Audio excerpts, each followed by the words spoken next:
क्या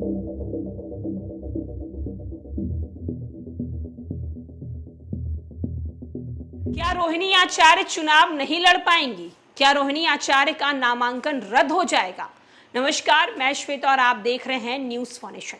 सिंगापुर से रोहिणी आचार्य आ तो गई हैं, चुनाव प्रचार कर रही हैं, नामांकन भी दाखिल कर दी हैं, लेकिन अब उनके चुनाव लड़ने को लेकर जो है वो काल मंडराता हुआ नजर आ रहा है।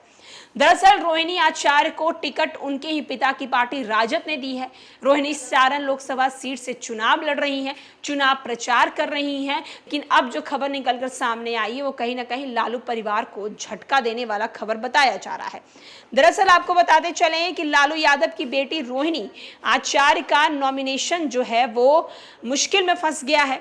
लालू परिवार का कनेक्शन होने की वजह से सारण लोकसभा बिहार में हॉट सीट से शुमार हो चुका है। सारण लोकसभा से आरजेडी कैंडिडेट रोहिणी आचार्य के नामांकन पर सवाल उठाए गए हैं।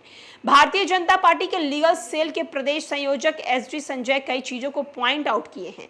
सारण लोकसभा क्षेत्र के निर्वाचन पदाधिकारी शंभू शरण पांडे को आवेदन देकर रोहिणी आचार्य के नामांकन पर दिए गए शपथ पत्र में कई डिटेल्स को लेकर आपत्ति दर्ज करवाई है।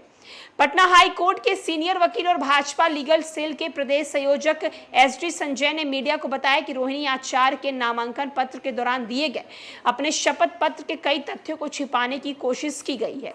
एसडी संजय के मुताबिक शपथ पत्र में इनका इनकम जो है वो पूरे डिटेल में नहीं दिया है। रोहिणी आचार्य नॉमिनेशन पेपर और शपथ पत्र में अनेक खामियां पाई गई हैं। एक तरफ जहां एसडी संजय ने रोहिणी के नॉमिनेशन पेपर को लेकर सारण लोकसभा क्षेत्र के निर्वाची पदाधिकारी शंभू शरण पांडे के आवेदन देकर विरोध दर्ज कराया। संजय ने कहा रोहिणी ने लिखा है कि एक साल में उनका किसी साल में 4,000 है, किसी साल में 3 लाख है, जबकि उन्होंने अपना हाथ जो है उसमें बताया है कि उनके पास 20 लाख है। दरअसल आपको बता दें कि रोहिणी आचार्य के नागरिकता पर सवाल उठाया गया है और बीजेपी की तरफ से खास करके बीजेपी ने जिन बातों पर आपत्ति जताई उनमें से कहा गया है कि पति के पास 10 लाख संपत्ति के बारे में शपथ पत्र में 2,55,925 है। रोहिणी ने अपने पति रामेश सिंह पे बताया है 6,92,40,000 है, उसका कोई सोर्स नहीं है। 3 करोड़ रुपए कहां से आए उनके पास। इसके अलावा रोहिणी आचार्य ने 25 करोड़ का फ्लैट अपने पति के साथ मुंबई में खरीदी है।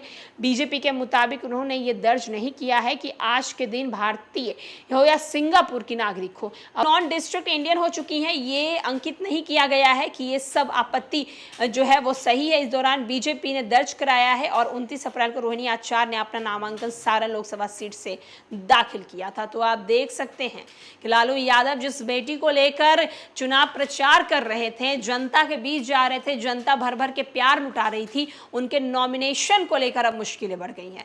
अब देखना होगा कि रोहिणी आचार्य का नॉमिनेशन जो है वो कैंसिल होता है या नहीं, रोहिणी आचार्य जो है वो चुनाव अब लड़ पाती है नहीं, ये तो फैसला अब चुनाव आयोग करेगा। फिलहाल के लिए इस अपडेट में इतना ही।